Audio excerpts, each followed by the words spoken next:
Assalamualaikum warahmatullahi wabarakatuh. Perkenalkan, nama saya Miftahul Jannah. Saya kuliah di Uinsus Karyau, Fakultas Sains dan Teknologi, jurusan Teknik Informatika. Saya berasal dari kelas C dengan NIM 120501 26869.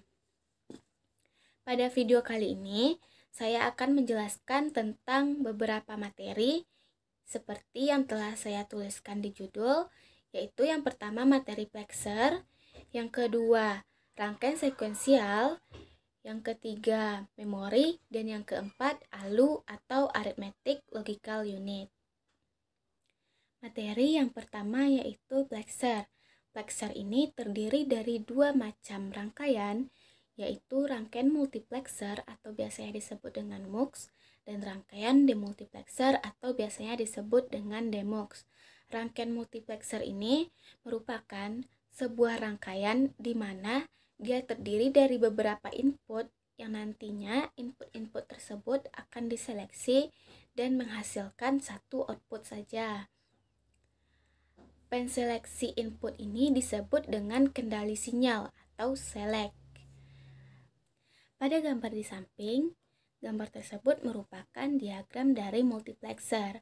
Bisa kita lihat pada gambar tersebut, dia terdiri dari 4 data input, dan di sana juga ada select input yang nantinya akan menyeleksi dari keempat input tersebut dan menjadikan dia satu output, yaitu output Z.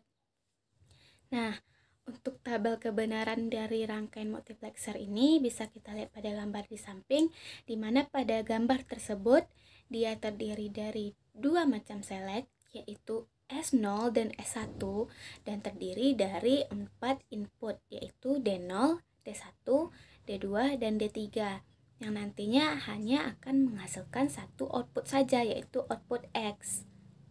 Sedangkan untuk gambar rangkaiannya sendiri dan bagaimana bentuk rangkaian dari multiplexer dengan 4 input ini, yaitu pada gambar di samping ini. Rangkaian yang kedua yaitu rangkaian demultiplexer atau biasanya disebut juga dengan DEMUX. Rangkaian DEMUX ini merupakan rangkaian yang hanya menerima satu input, kemudian input tersebut akan didistribusikan menjadi ke beberapa output. Ini merupakan kebalikan dari rangkaian multiplexer tadi. Bentuk diagram dari rangkaian demultiplexer atau DEMUX ini terdapat pada gambar di samping, di mana pada gambar tersebut dia terdiri dari satu input, kemudian input tersebut akan didistribusikan ke beberapa output. Pada gambar tersebut ada 4 output Z yang dihasilkan. Sedangkan untuk bentuk tabel kebenaran dari demultiplexer atau DEMUX dengan 4 buah output ini bisa kita lihat pada gambar di samping. Pada gambar tersebut terdapat 2 buah select atau pendistribusiannya yaitu S0 dan S1, dan 1 buah input dan 4 buah output yaitu O0, O1, O2, dan O3. Untuk bentuk rangkaian dari tabel kebenaran demultiplexer atau DEMUX ini bisa kita lihat pada gambar di samping. Materi yang kedua yaitu rangkaian sekuensial. Rangkaian sekuensial ini merupakan sebuah rangkaian di mana hasil keluarannya tergantung kepada masukan atau keluaran yang sebelumnya, sehingga rangkaian ini disebut juga dengan rangkaian yang berjalan dalam suatu urutan waktu. Rangkaian sekuensial ini terdiri dari beberapa rangkaian, yaitu rangkaian flip-flop, rangkaian counter, dan rangkaian register. Yang pertama kita bahas dulu rangkaian flip-flop. Rangkaian flip-flop ini merupakan suatu rangkaian dari beberapa gerbang yang nantinya hanya akan menghasilkan satu kotak saja. Rangkaian flip-flop ini merupakan suatu rangkaian pergantian atau bisa kita lihat pada pergantian antara 0 dan 1. Rangkaian flip-flop ini terdiri dari beberapa jenis rangkaian, tetapi saya hanya akan membahas 4 jenis rangkaian saja. Rangkaian yang pertama yaitu rangkaian SR flip-flop atau disingkat dengan SRFF. SR ini merupakan set dan reset. Rangkaian SRFF ini merupakan sebuah rangkaian yang merupakan gabungan antara dua buah rangkaian. Untuk bagaimana bentuk rangkaiannya dan bagaimana bentuk tabel kebenarannya, saya akan menjelaskan dan menuliskannya. Nah, ini yang merupakan rangkaian SRFF atau set reset flip flop, di mana tabel kebenaran dari rangkaian ini bisa kita tulis dengan seperti ini. Untuk isi S dan R, karena ini merupakan gabung SRFF tersebut merupakan gabungan dari dua buah rangkaian, jadi rumusnya adalah 2 pangkat N sama dengan 2 pangkat 2 sama dengan 4. Maka di dalam tabel ini ada 4 kejadian. Kejadian yang pertama yaitu 00, kejadian yang kedua 01, kejadian yang ketiga 10, dan kejadian yang keempat 11.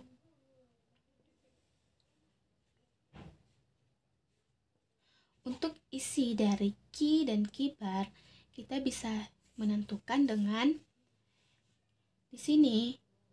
Karena kejadian yang pertama 00, S di sini 0, R di sini 0. Karena ini merupakan gerbang NAND, maka untuk isi dari ki ini merupakan 1. Jika dirangkaikan, maka 1 dengan 0 dalam gerbang NAND maka akan menghasilkan 1. Maka hasil dari ki dan kibar sama dengan 1, sama-sama 1, dan ini tidak boleh karena ki dan kibar merupakan sesuatu yang berlawanan. Jadi di sini ditulis dengan X dan X, artinya tidak terdefinisi atau tidak diperbolehkan. Untuk kejadian yang kedua, di sini 0, di sini 1. Kalau 0 di sini ditulis 1, 1 dengan 1 dalam gerbang NAND akan menghasilkan 0. Maka di sini 0, 1, 0, maka di sini ditulis 1 dan 0. Kebalikannya untuk kejadian yang ketiga, di sini 1, di sini 0, 1 akan menghasilkan 0, 0 dengan 0 dalam gerbang logika akan menghasilkan 1. Maka bisa ditulis di sini 0 dan 1. Nah, untuk kejadian yang keempat, karena ini sama-sama 1, maka dibuat kebalikan dari ki ini. Kalau ki berarti di sini dibuat dengan kibar, sedangkan kalau kibar di sini dibuatnya ki. Untuk karena konsep flip flop tadi menghasilkan gerbangnya ini akan menghasilkan berbentuk kotak saja, maka kotak dari yang dihasilkan gerbang ini, rangkaian ini yaitu seperti ini. Di sini ada S, di sini R, di sini ki, dan di sini kibar. Inilah bentuk dari SRFF atau set reset flip flop. Rangkaian yang kedua yaitu rangkaian JK flip flop. Rangkaian JK flip flop ini merupakan perkembangan dari rangkaian SR flip flop, di mana dia memiliki 3 terminal input, yaitu terminal J, terminal K, dan terminal CLK atau dibaca dengan clock. Bagaimana bentuk rangkaiannya dan tabel kebenarannya, saya akan menuliskannya. Untuk rangkaian yang kedua yaitu rangkaian JK flip flop, bentuk rangkaiannya seperti ini, di mana terdapat clock yang merupakan penghubung antara J dan K, dan di dalamnya diselipkan gerbang atau rangkaian SR tadi. Tabel kebenaran dari rangkaian JK ini bisa ditulis seperti ini. Seperti yang tadi, rumusnya yaitu 2 pangkat N, yaitu 4. Terdapat 4 kejadian di dalam tabel ini. Kejadian 00, 01, 10, dan 11.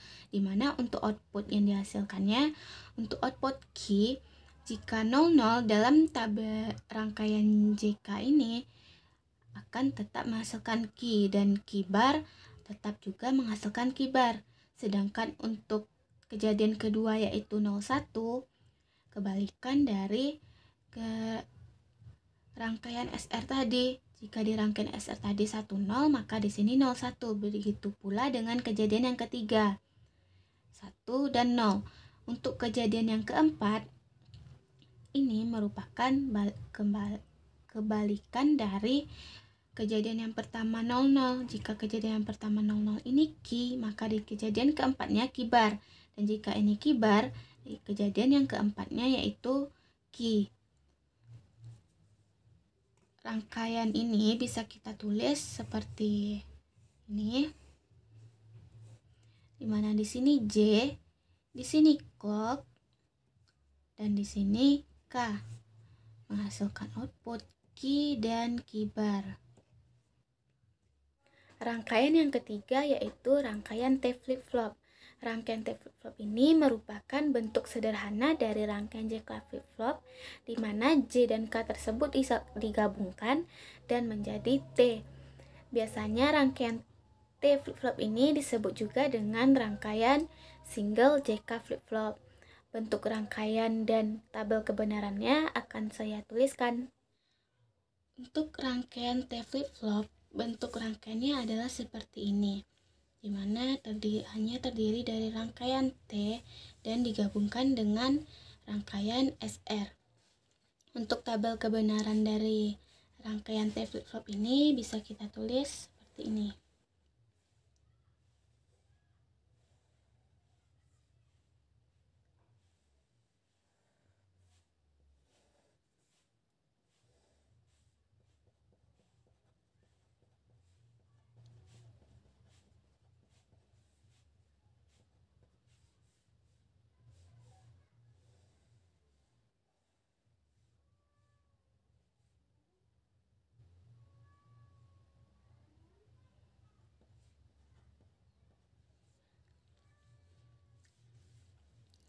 Karena hanya terdiri dari T, maka kejadian yang ada hanya 2, yaitu 0 dan 1.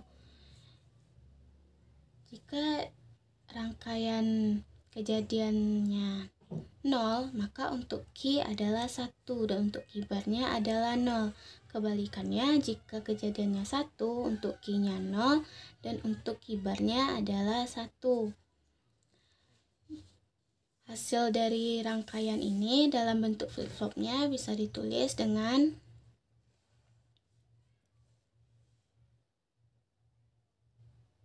T, key bar. Rangkaian yang keempat yaitu rangkaian D flip-flop. Rangkaian D flip-flop ini merupakan modifikasi dari rangkaian SR flip-flop, di mana dalam rangkaiannya ditambahkan gerbang logika NOT. Untuk bentuk rangkaian dan tabel kebenarannya akan saya tuliskan.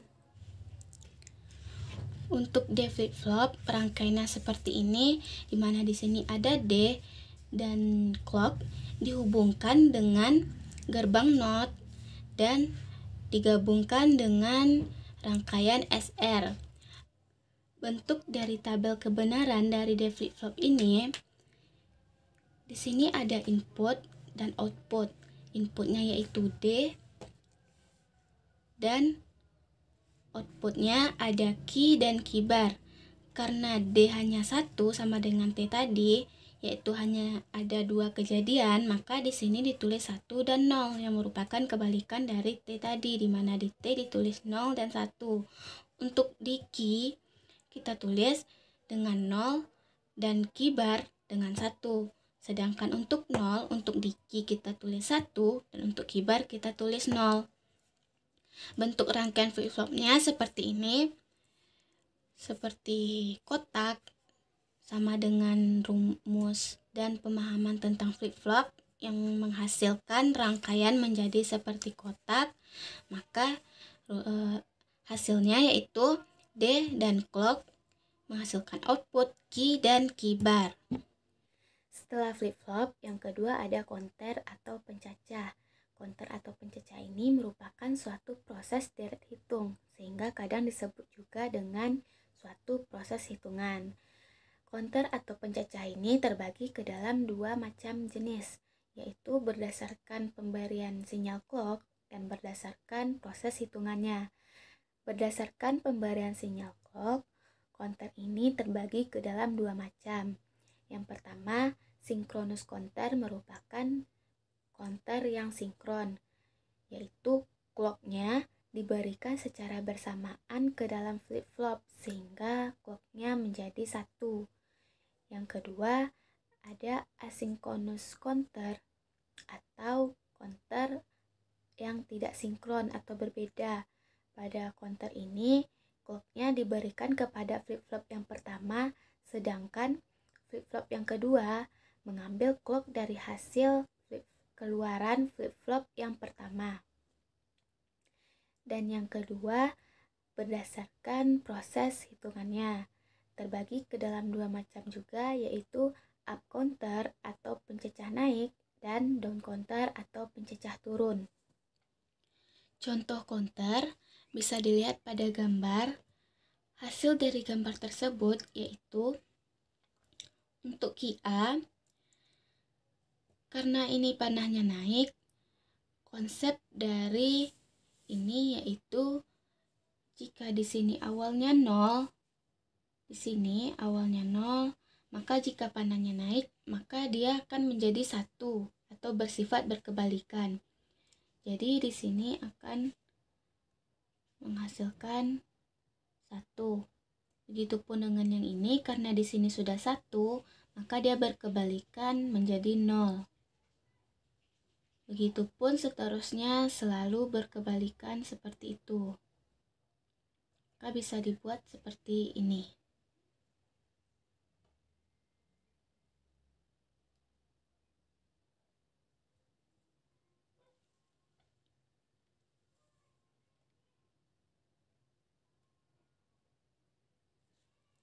Untuk key B, dia berpedoman kepada key A, tidak kepada yang ini lagi.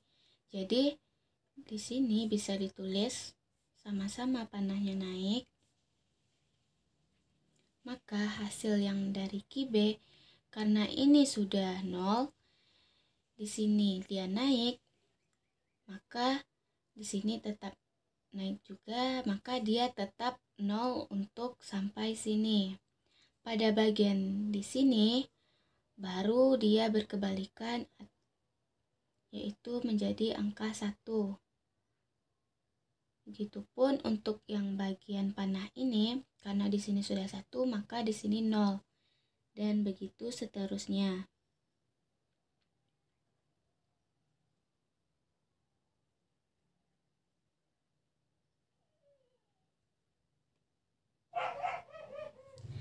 Tabel kebenaran dari persamaan ini yaitu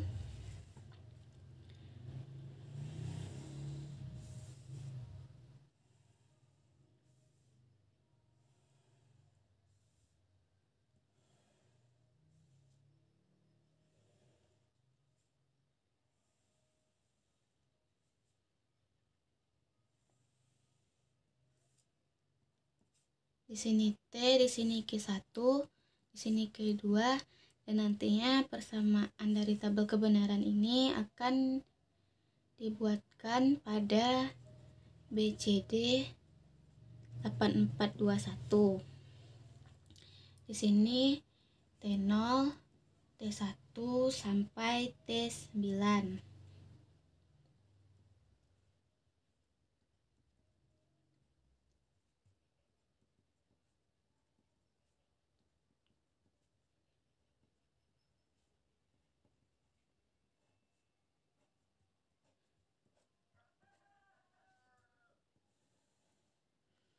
Untuk isi dari Q1 dan Q2-nya, kita lihat pada gambar ini.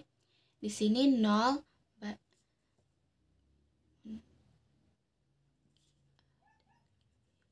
Si dari QA dan QB-nya di sini sama-sama 0, berarti T0-nya yaitu 0. Di sini 1 0 1 0 0 1 1 1 0 0 1 0 0 1 1 1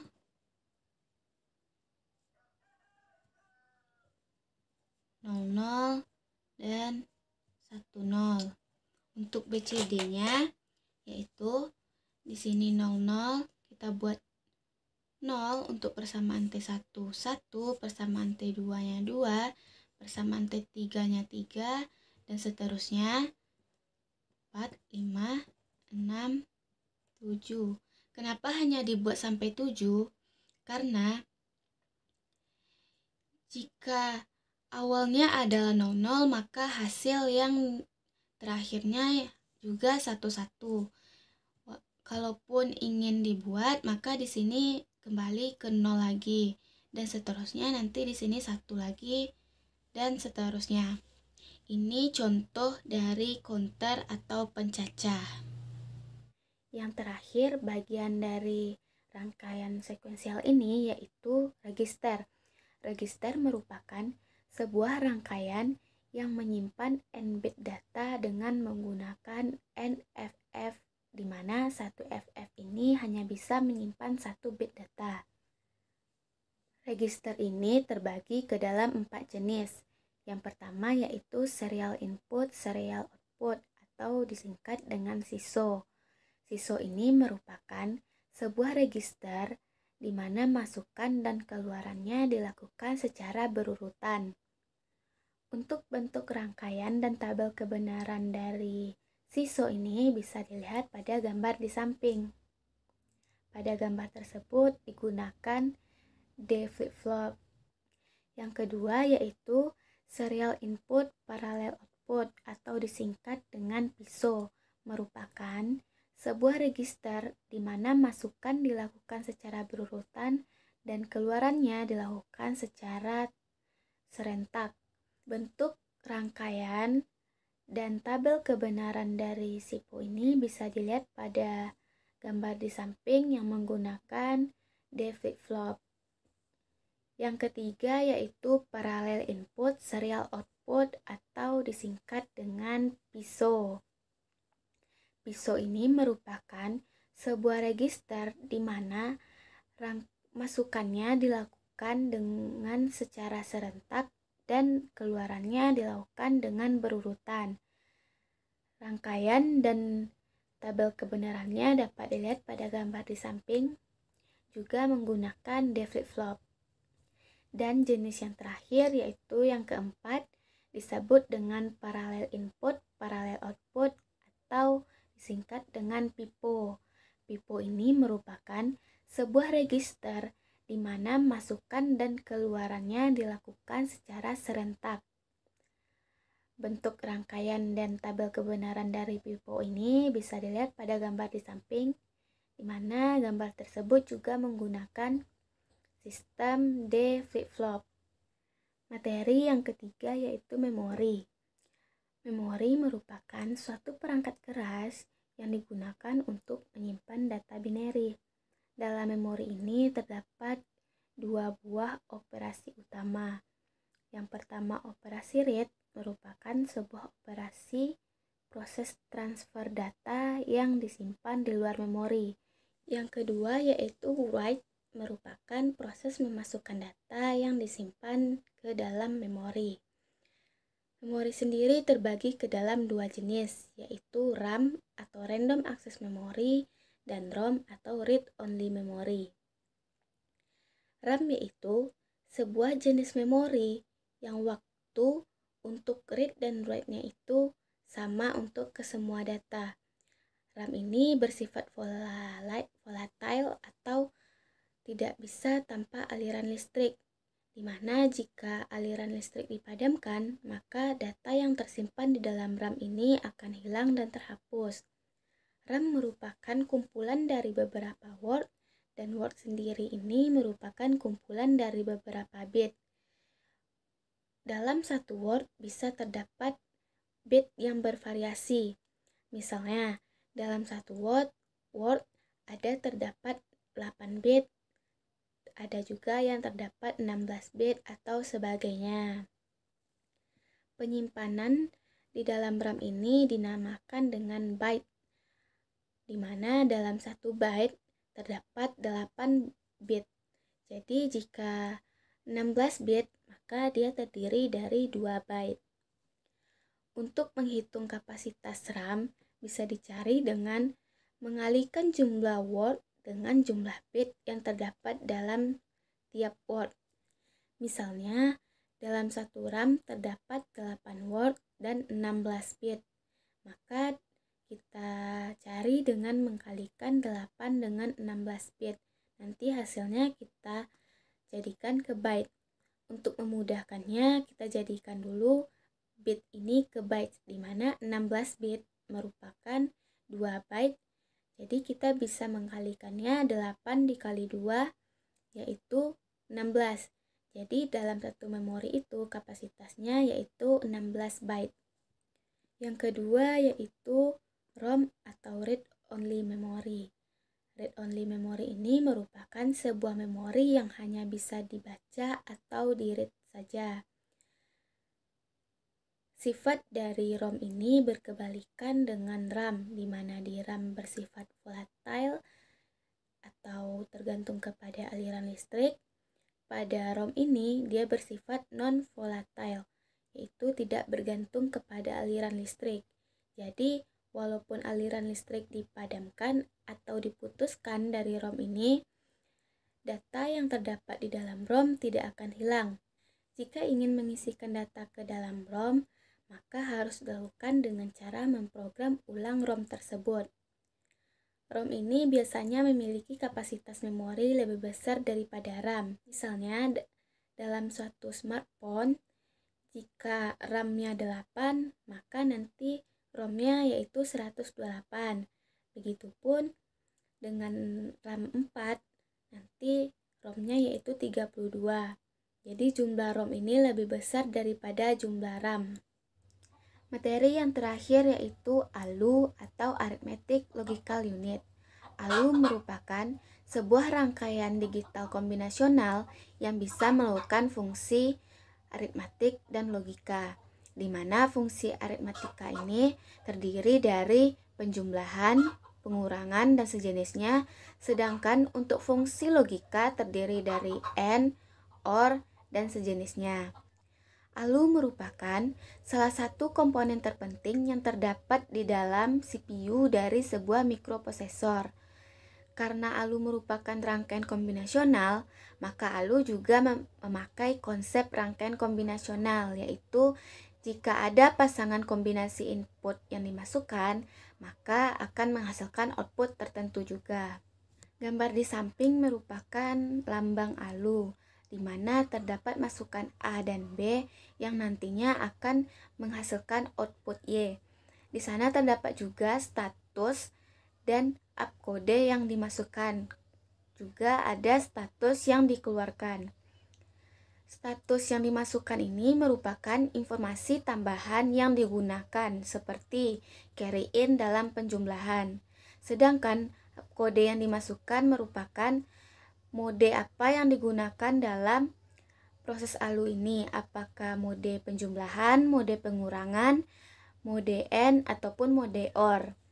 Sedangkan untuk status yang keluar merupakan suatu hasil yang diperoleh, yaitu seperti carry out, zero, dan sebagainya. Upcode atau mode dan selektor dari ALU ini bisa dilihat pada gambar di samping, di mana pada gambar tersebut terdapat logik dan aritmatik, di mana logiknya menggunakan mode dengan angka 0 dan aritmatiknya menggunakan mode dengan angka 1. Bisa dilihat bahwa pada gambar tersebut logik dan aritmatiknya menghasilkan fungsi yang berbeda, yaitu pada logik fungsi AND, OR, dan sejenisnya, dan pada aritmatik, fungsi, penambahan, pengurangan, dan sejenisnya. Contoh dari ALU bisa dilihat pada gambar di samping. Pada gambar tersebut terdapat dua buah masukan, yaitu 0101 dan 0111. Untuk menghasilkan outputnya, 0101 dan 0111 tersebut dijumlahkan sehingga menghasilkan 10001. Maka didapatkanlah hasil outputnya 0001. Sedangkan untuk satu yang di depannya ditambahkan ke bagian status keluar atau status output. Itulah rangkuman materi dari Plexer, rangkaian sekuensial, memori, serta ALU. Jika terdapat kesalahan dalam kata-kata saya mohon maaf. Semoga video ini bermanfaat. Assalamualaikum warahmatullahi wabarakatuh.